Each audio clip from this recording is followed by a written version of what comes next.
Tomá, No van a adivinar con quién está porque no estaba con nadie. Estaba entrevistado por Marcelo Bonelli. Escucha, ahí la vio, ¿eh? La vio, Ahí la vio. Nobleza Olivia, ahí la vio. ¿Serán las fuerzas del cielo? Junio. Nos quedan 6 meses todavía, Sí. pero lo vamos a ver. 6 meses de sufrimiento, chicos. Nada grato. Porque lo tengo Se acelera el sufrimiento. Nada grato. Porque lo tenemos a Juan Grabois, que hace rato se está fumando alopidola acá, que le enchufamos. ¿Qué haces, Juan? ¿Cómo estás? Bueno, me parece bien que al mal tiempo buena cara. Un poco de humor siempre viene bien, el Papa lo dice, nunca hay que perder el buen humor. Pero la verdad es que estamos en una situación dramática y en la que creo que lo peor que podemos hacer es subestimar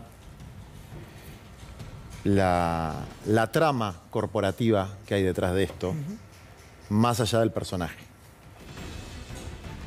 En 20 días hubo 4 medidas de una brutalidad que no conoce la historia democrática argentina. La primera, que parece ya hace tiempo, allá lejos, es una devaluación de más del 115%, que es la licuación de los ingresos del 70% de los argentinos. De la clase media para abajo, te están clavando un 30% en enero, en febrero, y un 28, 29 en diciembre, y probablemente un poco más en marzo. Es decir, los ingresos de los laburantes formales, informales, de los pequeños empresarios, de los monotributistas, etcétera, se triplica la tasa de inflación con la que se venía, que ya era bastante mala. Es decir, que la principal promesa del contrato electoral que le ofrece Javier Milei a la sociedad, que es terminar con la inflación, no solamente no se cumple, sino que se produce el fenómeno contrario. La segunda medida es crear derecho penal desde el Ejecutivo a través de algo llamado el protocolo antipiquetes, que es un nombre demagógico, porque a nadie le divierte demasiado los piquetes. Entonces, bueno, haces un protocolo contra los... No, mentira. Eso es creación de derecho penal por una resolución simple de una ministra que ya, bueno, más casta hay que buscar en la India, porque pasó por todos los partidos políticos y tuvo cargos en distintos gobiernos. Siempre queda bien parada, raro. Tercer medida, un decreto de necesidad y urgencia escrito en los estudios jurídicos de 10 corporaciones que van desde la corporación farmacéutica, los laboratorios, los terratenientes extranjeros.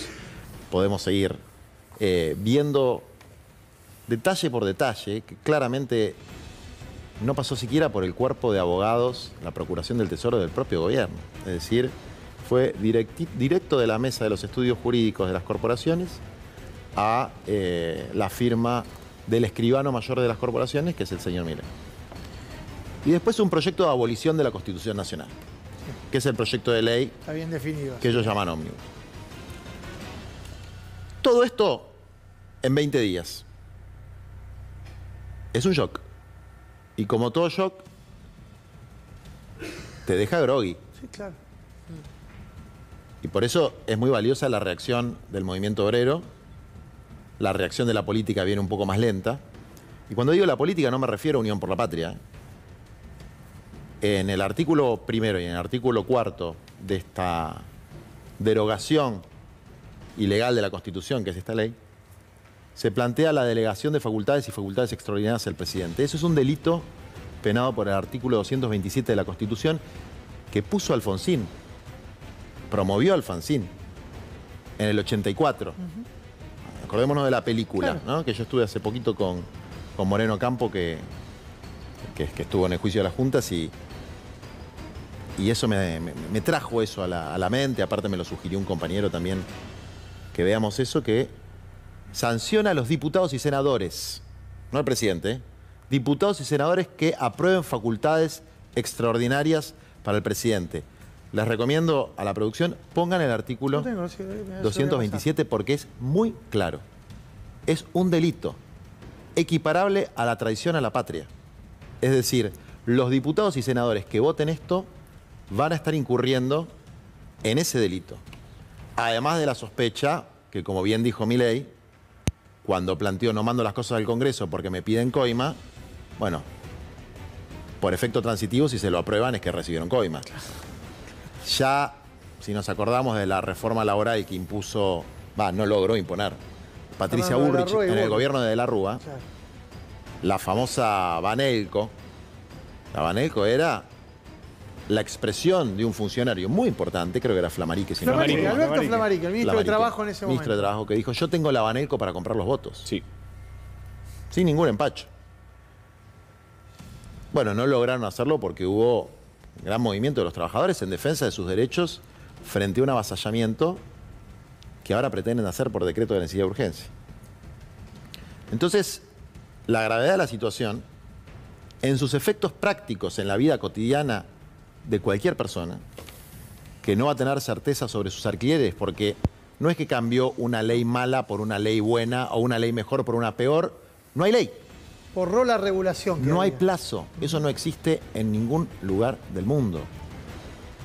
Vos podés hacer un contrato de alquiler por 2 días y 3 horas y poner cláusulas de rescisión absolutamente ridículas. En yuanes. Y cambiar los precios cuando se te ocurra, lo cual hace absolutamente imprevisible la vida de 11 millones de argentinos que viven en situación de inquilinos. Es decir, es una suerte de servidumbre de la gleba nueva, donde vas a tener que dejar el 30, 40, 50% de tu salario devaluado, que no es en dólares como prometió Milei en la campaña, no, es en pesos mucho más devaluados que los de antes, para una vivienda, un techo, que por ahí te lo quieren renovar cada 2 meses. Es una bestialidad.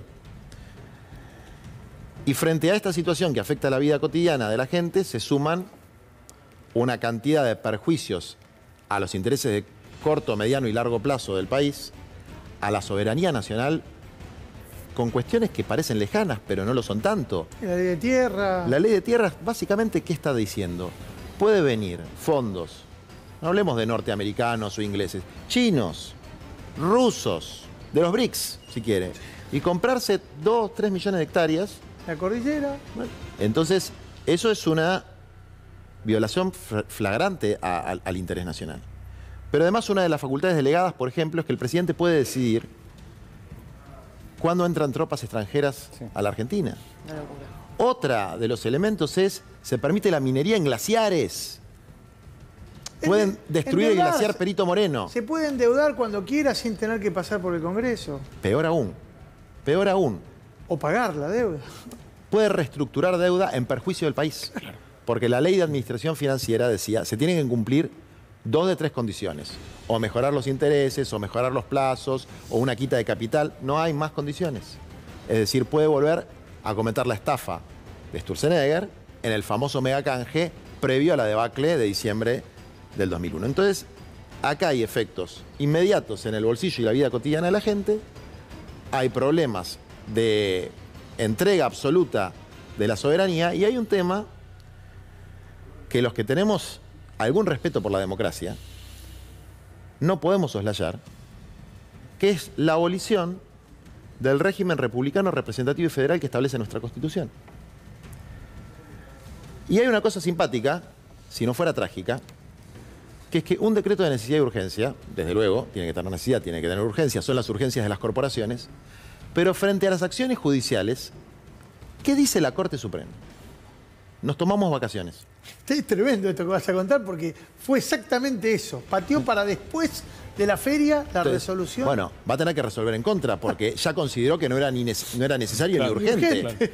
Porque si te tomaste vacaciones, muy urgente no era. Entonces, espero que cuando vuelvan de las vacaciones digan, no era urgente. Y como no era urgente, nos tomamos vacaciones. Sí, de hecho, vaya mensaje para estos diputados y senadores que podrían ser acusados de traición a la patria, que la Corte ya se esté tomando el palo, ¿no? Porque vaya mensaje. ¿Quién lo va a hacer cumplir? Vaya mensaje que en los días que pasaron fueron absueltos todos aquellos imputados o procesados por delitos graves, como dádivas en el caso de los jueces que estuvieron en Lago Escondido, que un grupo económico y comunicacional les pagó los pasajes a jueces que tratan asuntos vinculados a sus intereses empresarios.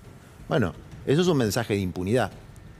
Y además de eso, hay un elemento que me parece fundamental, que 2 de los jueces de la Corte Suprema, por más que después el Senado los haya convalidado, aceptaron ser designados por decreto. Claro. Por lo tanto, le gustan los decretos para cumplir funciones que no debe cumplir un decreto, como designar jueces en la Corte Suprema. Es decir, aceptaron que un presidente los designe por decreto como jueces, el presidente Mauricio Macri. Bueno, tiendo a creer que si fueron tan flexibles, lo van a hacer también con esta nueva versión de Macri, una versión bastante más radicalizada en su entramado corporativo, porque básicamente funciona como un escribano mayor. Es decir, uno podría decir que entramos en una etapa de monarquía absoluta, pero ni siquiera es tal. Es un gobierno de las corporaciones con un escribano que firma. Hiciste una caracterización, yo te diría que comparto casi en su totalidad. Ahora quiero que hablemos sobre esto que decías, sobre el golpe que nos significaron estas 4 escaladas del poder de Milei y la condición de grogui en la que quedamos y cómo vamos a reaccionar. Pero ¿me aguardas un segundo? Sí. Porque está llegando Milei al teatro en donde tu novia está a punto de presentar una función de su obra. Está allí trabajando nuestra compañera Jimena Paternoster. Adelante, Jimena. En ese auto blanco está llegando el presidente de la Nación, Javier Milei, al Teatro Roxy. Bueno, se agudizó el operativo de seguridad hace instantes. Aparecieron policías en el vallado de la prensa también. Estamos todos claramente muy apretados. Ahí está por bajar Javier Milei del auto. Mucho movimiento, muchos manifestantes, Mauro, también muchas personas haciendo oír su voz en esta noche marplatense. Sabemos que llegará... ¿No bajó? ¿Y en el auto? Parece que fue, chicos. No, todavía no. Está Cuño Libarona también, pero Cuño es un hombre que Javier Milei. le gusta el espectáculo a Cuño. No, me pareció verlo entrar, por eso. No era Javier Milei entonces. Era Cuño. Era Cuño. Era Cuño. Sí, claro. Era Cuño Libarona. Bueno, Era Cuño y era Rivarola también. nos tiraron una magia y volvemos En enseguida. cualquier momento, chicos. Esto Dale, es nos avisás. inminente, ¿eh? Nos avisás. Dale. Cuando tengamos la precisión de Javier Milei, ahí vamos a estar. Volvemos a la charla con Juan, que bueno, por supuesto, como sabés, es un canal de noticias y esto es una noticia que hay que cubrir. Pero me interesaba mucho volver sobre ese punto. La reacción, vos dijiste, hablaste de las organizaciones sindicales, los partidos y los movimientos sociales de izquierda. También hubo una reacción de los movimientos sociales más identificados con Unión por la Patria. Estuvo el Gordo de Lía, Alderete, cortando también allí en la zona de Ruta 3. Ahora, ¿alcanza con eso? Creo que acá hay una respuesta que hay que dar desde la política. Yo cuando acepté presidir un partido político, que es parte de Unión por la Patria, Patria Grande, y dejé de formar parte de los consejos de dirección de las organizaciones sociales, de la UTEP, etc., entiendo que hay roles diferenciados. Es decir, las organizaciones sectoriales tienen que defender los derechos particularmente de los sectores que representan. La CGT tiene que defender los derechos de los trabajadores y tiene que negociar de la mejor manera posible, del mismo modo que la UTEP, los trabajadores de la economía popular, para que los dañen lo menor posible en este contexto. Ahora, vos vas a hablar con cualquier laburante sobre la constitucionalidad del DNU.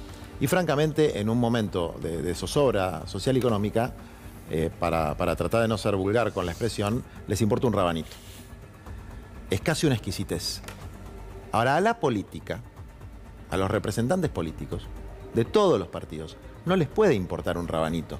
Primero porque no están pasando necesidades básicas insatisfechas, donde la gente que está comiendo una vez por día, la gente que está en situación de pobreza, y no porque antes estuviéramos en Disneylandia, porque ya venía la situación de pobreza grave, pero se está agravando a pasos acelerados, bueno, lo que quiere resolver es la comida, el alquiler y sus derechos laborales. Entonces no se le puede pedir a quien está en una situación de desesperación que estudie constitucionalismo. Ahora, la política tiene que crear un espacio multipartidario y tiene que crear espacios multisectoriales también para resistir esta ofensiva y derrotar, no solamente resistir, derrotar esta ofensiva, que básicamente son dos consignas. Hay que voltear el DNU y hay que voltear esta derogación de la Constitución. Cuando hablo de voltear, me refiero fundamentalmente a que no se pueda aplicar. Por el daño que produce en el corto, mediano y largo plazo, que son sus efectos, pero también por el modo en que se introduce, que cambia las reglas de juego de la democracia. Si esto se acepta, también hay una cosa que hay que explicarle a los sectores corporativos.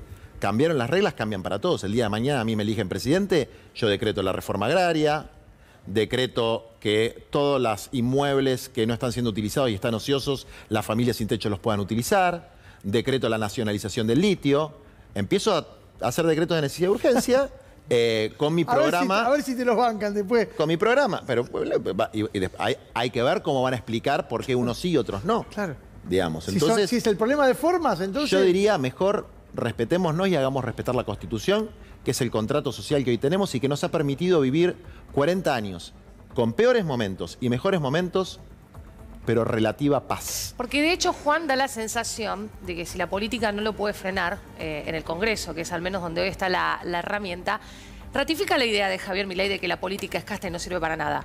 Ratifica, es una idea que no es de Javier Milei, es una idea que surge fundamentalmente del movimiento de los indignados en España y que desde luego, como todo programa deshumanizante, para lograr cierto consenso, utilizan verdades a medias o medias verdades.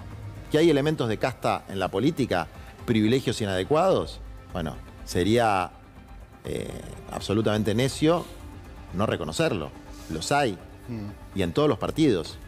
A punto tal que me sorprende que no hayan tomado una sola medida contra la casta. Es decir, de directores nacionales para arriba, mínimo se tendrían que haber bajado el 30% del sueldo. Es lo que hubiese hecho yo. Los diputados y senadores en el proyecto de ley no veo que les tocan un solo privilegio, y ni que hablar de los jueces, que son los más privilegiados de toda la casta. Entonces, cierro un poco con la idea de qué hacer. Crear ámbitos, que florezcan 1000 ámbitos. El gobernador Kicillof planteó una reunión preparatoria de discusión y de debate para abordar el tema. Es un ámbito y puede haber muchos otros ámbitos. Acá nadie tiene que ponerse en sommelier de ámbitos, a impugnar el ámbito de otro. Todos los dirigentes tenemos la obligación de crear o acompañar ámbitos.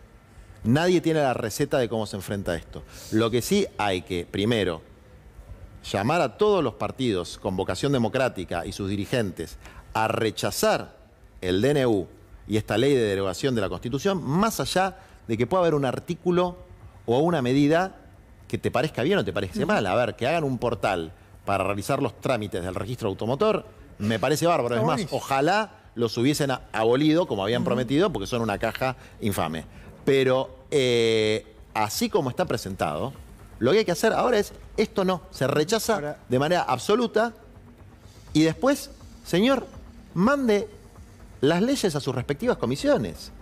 Y si no, proponga una reforma constitucional, consiga la mayoría grabada y discutimos una reforma constitucional. Ahora, respecto de esto, Juan, vos tenés legisladores. El partido tiene legisladores que tienen el ámbito en el cual se tiene que dar esa discusión. No es el sommelier de los demás ámbitos, pero es donde se va a enfrentar esa discusión. Digo, ¿qué es lo que transmiten esos diputados respecto de lo que está sucediendo adentro? Porque digo, así como Milei es disruptivo a la hora de presentar, tus diputados son disruptivos a la hora del planteo interno de la Cámara de Diputados. El institucional es un ámbito, ¿no? El parlamentario es un ámbito. El tema es, en la Cámara de Diputados, aparentemente, con los votos y Unión por la Patria y la izquierda, que son los que ya se pronunciaron en contra, no alcanza. Claro. Bueno, pero hay otros bloques. Pichetto. Está el bloque que lidera Pichetto, pero que, bueno, evidentemente es un hombre con mucha habilidad, porque logró sumar gente interesante, habiendo sido vicepresidente fallido de la fórmula con Macri, ¿no? Y habiendo pasado también de un lado al otro. También fue la espada del kirchnerismo en el Senado. Eso lo que demuestra es... La ductilidad que tengo tiene. Tengo estas convicciones y si no me convienen tengo estas otras. Pero ahí hay una cantidad de legisladores algunos con una conciencia democrática muy profunda. Después, y creo que el propio Pichetto, en este punto particular de la institucionalidad, más allá del contenido de su orientación política, que a mí me parece lamentable, triste y todo lo que no hay que hacer, en el punto de la institucionalidad siempre tuvo posiciones adecuadas. Y hablemos de la Unión Cívica Radical, donde está Lustó, que es un dirigente joven, con el que uno puede tener coincidencias, disidencias, pero que se formó en el radicalismo, que fue precisamente el que puso este artículo 227 diciendo diputados y senadores que le otorguen facultades extraordinarias al Ejecutivo, traidores a la patria, con penas graves. Bueno, Martín Lustó. Massot, para decirte otro ejemplo. Massot. Un hombre del PRO. Un hombre del PRO. Tendrá 40 años, mi edad. Sí, sí. Y a mí la verdad que andar juzgando a la gente por sus parientes, sus tíos, y que yo siempre me pareció de cuarta, yo no creo que él esté de acuerdo con esto. Entonces, la multipartidariedad y la multisectorialidad implica que, así como cuando vienen los extraterrestres y se juntan los rusos, los chinos, los norteamericanos, los japoneses, bueno, acá vienen las pseudo fuerzas del cielo a imponer una forma solapada de tiranía, corporativa, con una serie de cortesanos que son bien de la casta y que son los que andan vanelqueando, si se quiere. Ahí nos tenemos que juntar todos a decir esto no, porque el único consenso que hay transversalmente en la República Argentina es defender la democracia y la Constitución. ¿Lo ves posible más allá de la expresión de deseo? Sí, lo veo totalmente posible. Creo que hay que trabajar en ese sentido y creo que si somos todos inteligentes y podemos bajar nuestros egos, yo el primero, me incluyo, y pensar en la patria, tenemos que hacer eso. Y en el caso particular del peronismo, de Unión por la Patria, tenemos que entrar en un proceso de democratización y de autocrítica que tiene que funcionar en paralelo. Las dos cosas. Sí, está claro, pero me parece que está bueno no mezclarlos y por ahí hay momentos en los cuales está bueno identificar con claridad, viste, como dicen los radicales, la contradicción fundamental, dónde está el enemigo verdaderamente ahora. Pero te iba a preguntar, y con esto tengo que cerrar porque estamos pasados de la hora también. Hoy un militante peronista, muy de base, muy de los barrios, que vos lo conocés, no lo voy a mencionar porque no me autorizó, me dijo, Grabois no solo contiene por izquierda al votante del peronismo para evitar que se haya ido a otra opción electoral, sino que también evita que el peronista que es de derecha hoy esté negociando, por ejemplo, el senador, en otro momento si no estuviera Grabois, senadores peronistas estarían negociando ya la aprobación del DNU a cambio de 2 puentes, una ruta. ¿Vos sentís que también puede haber dentro del peronismo alguna defección en esta instancia tan definitoria? Ha pasado cíclicamente en nuestra historia esto. Entonces, ¿cuáles son los elementos? Primero, la CGT hizo algo muy inteligente. Llamó a todas sus regionales para que sus regionales vayan a hablar de buena forma, como hacen los muchachos, con los senadores, los diputados, los gobernadores. Muchos senadores se quedaron sin jefe político porque se perdieron los gobiernos en las provincias. A ver, muchachos, no vaya a ser cosa que empiece a funcionar la Banelco. Ojo, porque se están yendo del campo nacional y popular. O sea, esto es un límite. Una cosa es negociar, que es parte de la política y es parte de la vida sindical. Y a mí me ha tocado, como dirigente social, y yo lo digo con orgullo, negociar en representación de mis compañeros durante el gobierno de Macri. Y conseguimos cosas muy buenas. La ley de barrios populares. Y fíjate qué loco esto, quiero hacer un entre paréntesis porque me parece que marca el cinismo. Disculpame que te robe 30 segundos más. La ley de barrios populares, que logramos sancionar por unanimidad durante el gobierno de Macri, después gracias al impuesto a las grandes fortunas, que entre otros impulsó Máximo Kirchner, y el impuesto país, que entre otros impulsó Santiago Cafiero, para decirte dos personas totalmente distintas de la coalición. Bueno, ese era el financiamiento, ¿no? ¿Qué hicieron? En la ley esta antidemocrática, le sacan el financiamiento del impuesto país. No es que sacan el impuesto país, que es el impuesto al dólar, un impuesto a sectores relativamente pudientes. ¿Y cómo se va a financiar la integración urbana, es decir, el agua, la luz, las cloacas de los villeros? Con las multas a la protesta social. Es decir, Vos, villero, pobre, que vivís en un barrio, si venís a protestar te vamos a cobrar una multa y con eso vas a financiar tus cloacas. Hay que ser mala gente. Es decir, eso es un escupitajo en la cara de un sector del pueblo. Entonces, efectivamente, yo creo que hay que hacer un equilibrio entre las contradicciones principales y las secundarias, porque también si no resolves las secundarias, no puedes desarrollar las principales. Juan, un gustazo escucharte. La verdad, un placer. A ustedes. Pausa rapidísimo, porque estamos recontrapasados de tiempo y nos quedan los 6 meses que faltan.